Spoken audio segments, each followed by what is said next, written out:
this is where we get into some comparisons between the top performers and everyone else. And say sometimes the priorities are pretty much agreed on by everyone, but it's interesting where we see the organizations that we've identified as performing better overall, setting their priorities a little bit differently.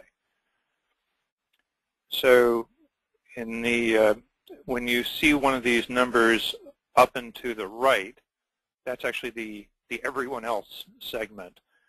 So you can see that top performers thought it was particularly important to provide a customized user interface, to have dashboards and key performance indicators that are specific to that business.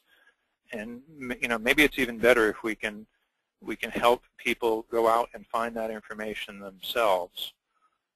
But even if they're not up to doing it themselves, if there is an analyst in the firm who can crunch through those data and present it to the CEO, present it to the director of marketing in a convenient form, that's extremely important.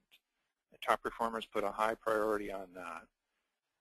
Also interesting, fostering a culture of data-driven decision-making is something that everybody seems to agree is important. It's actually that everyone else segment who thought it was more important, or put a higher value on that. And by the way, what we mean by value drivers, I don't think I really defined that, was the things that people say make a difference in using these technologies more effectively.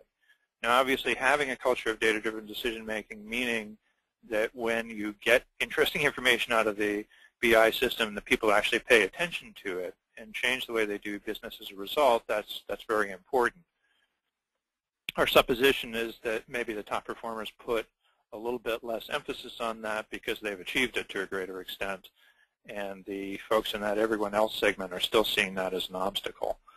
And we'll see a similar item crop up in our list of obstacles in a minute.